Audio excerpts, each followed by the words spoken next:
Boa noite, estamos aqui para mais uma leitura do livro Nosso Lar, escrito por André Luiz e o médium Chico Xavier, capítulo 4. O médico espiritual. No dia imediato, após reparador e profundo repouso, experimentei a bênção radiosa do sol amigo, qual suave mensagem ao coração. Claridade reconfortante atravessava a ampla janela, inundando o recinto de cariciosa luz. Sentia-me outro. Energias novas tocavam-me o íntimo. Tinha a impressão de sorver a alegria da vida, a longos haustos. Na alma, apenas um ponto sombrio. A saudade do lar, o apego à família, que ficara tão distante. Numerosas interrogações paravam minha mente, mas tão grande era a sensação de alívio que eu sossegava o espírito longe de qualquer interpelação. Quis levantar-me, gozar o espetáculo da natureza, cheia de brisas e de luz, mas eu não consegui e concluí que, sem a cooperação magnética, atentem isso, amigos, cooperação magnética do enfermeiro, tornava-se-me impossível deixar o leito. Não voltara a mim das surpresas consecutivas, quando se abriu a porta e vi entrar Clarencio, acompanhado por simpático desconhecido. Cumprimentaram-me atenciosos, desejando-me paz. Meu benfeitor da véspera indagou o meu estado geral. Ocorreu o enfermeiro, prestando informações. Sorridente, o velhinho amigo apresentou-me o companheiro que vinha junto. Tratava-se, disse, do irmão Henrique de Luna, do Serviço de Assistência Médica da Colônia Espiritual. Trajado de branco, traços fisionômicos irradiando enorme simpatia. Henrique auscultou-me demoradamente, sorriu e explicou. É de lamentar que tenha vindo pelo suicídio. Enquanto Clarencio permitia sereno, senti que singular assombro de revolta me borbulhava ao íntimo. Suicídio? Recordei as acusações dos seres perversos das sombras. Não obstante o cabedal de gratidão que começava a acumular, não calei a incriminação. Creio haja engano, asseverei, melindrado.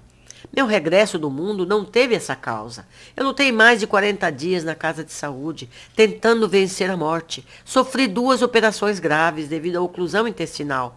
Sim, esclareceu o médico, demonstrando a mesma serenidade superior. Mas a oclusão radicava-se em causas profundas. Talvez o amigo não tenha ponderado bastante. O organismo espiritual apresenta em si mesmo a história completa das ações praticadas no mundo. E, inclinando-se atencioso, indicava determinados pontos do meu corpo. Vejamos a zona intestinal, exclamou. A oclusão derivava de elementos cancerosos, e este, por sua vez, de algumas leviandades do meu irmão, no campo da sífilis. Vejam bem, então o câncer é um derivado. Esse câncer, ele foi agravado em função do comportamento do André.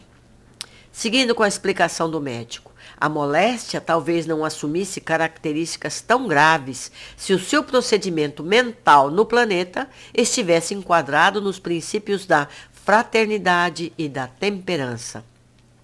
Entretanto, seu modo especial de conviver, muitas vezes exasperado e sombrio, captava destruidoras vibrações naqueles que o ouviam.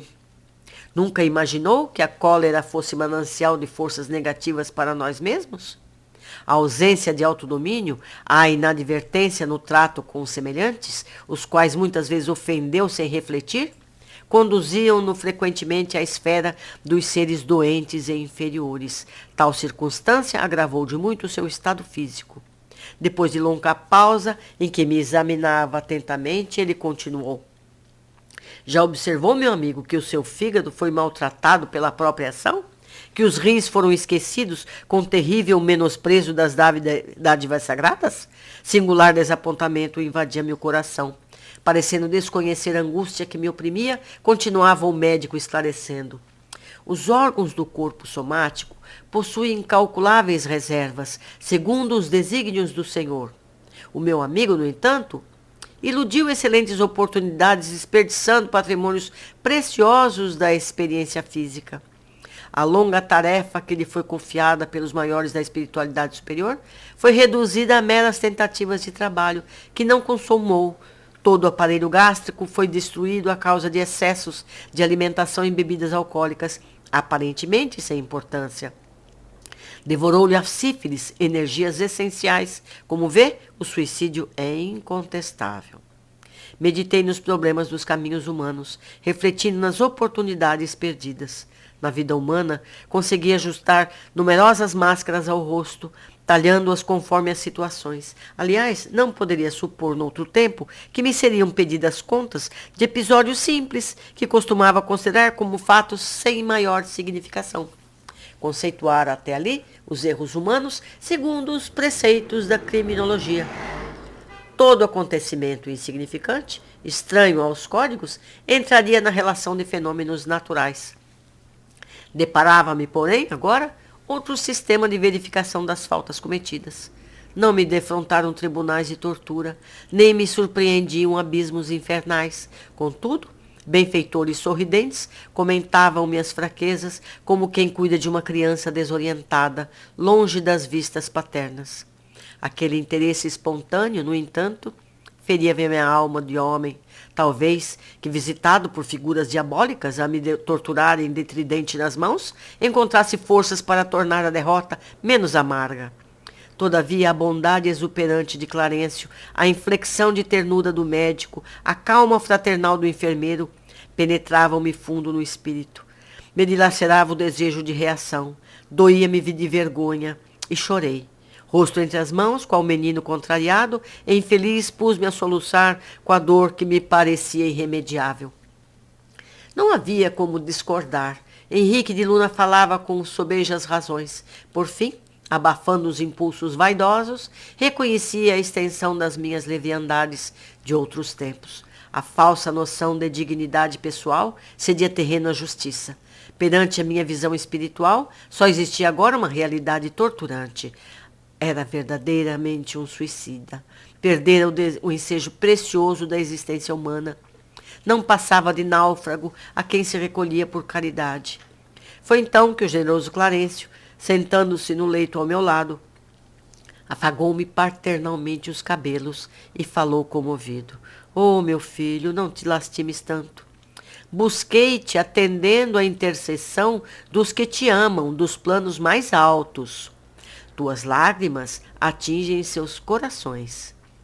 Não desejas ser grato mantendo-te tranquilo no exame das próprias faltas? Na verdade, a tua posição é a do suicida inconsciente, mas é necessário reconhecer que centenas de criaturas se ausentam diariamente da terra nas mesmas condições.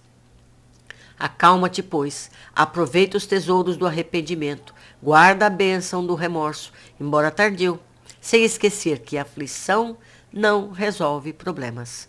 Confia no Senhor e em nossa dedicação fraternal. Sossega a alma perturbada, porque muitos de nós outros já perambulamos igualmente nos teus caminhos.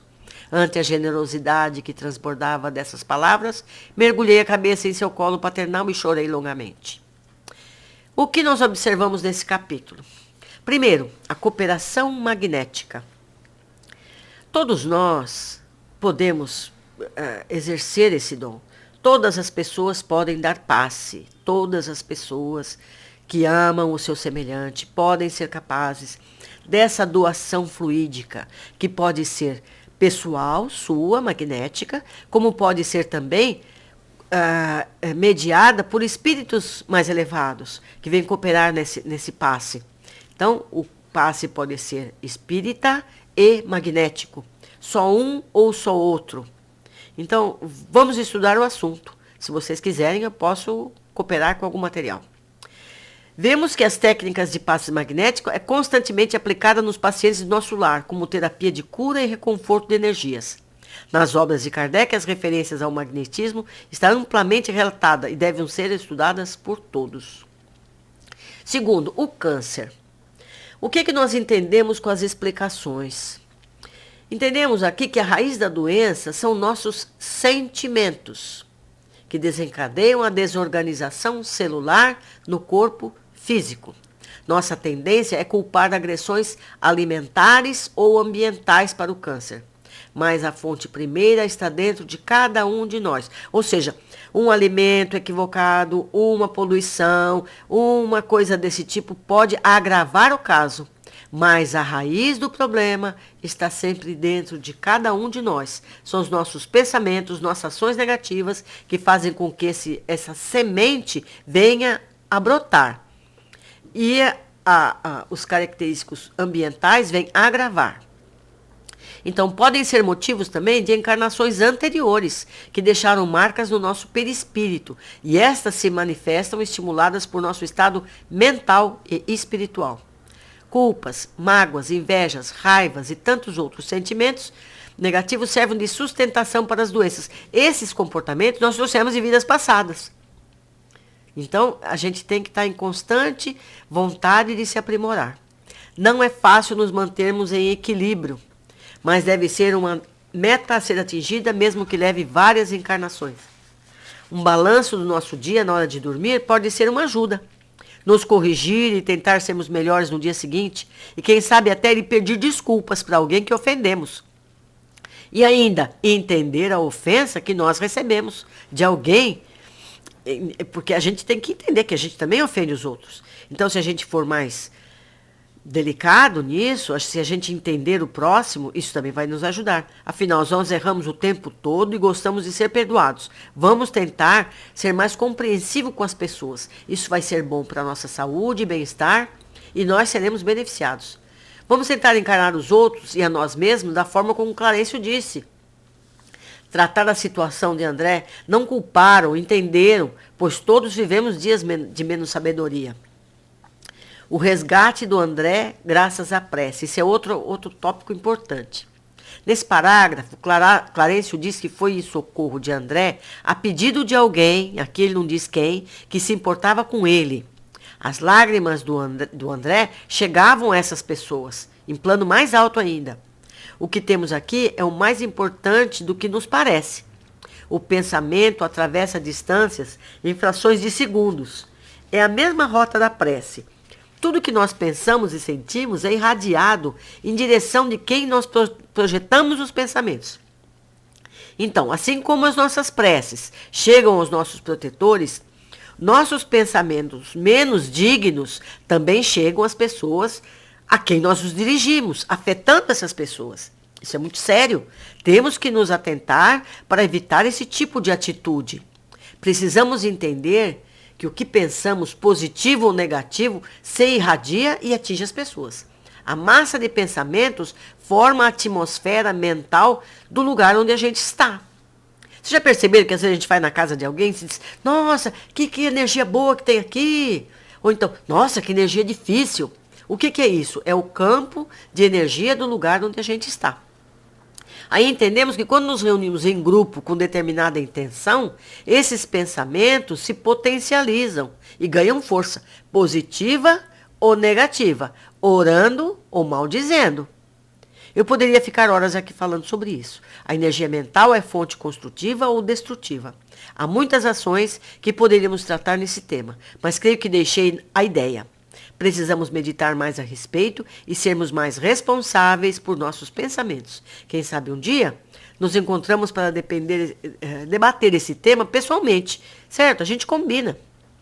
Recomendo em Kardec a leitura do Livro dos Espíritos, o capítulo Prece, questão 658 e seguintes. Ok, meus amigos? Aqui eu trouxe um link do Poder do Pensamento. Eu vou deixar na área de comentários. Ok? Até a próxima!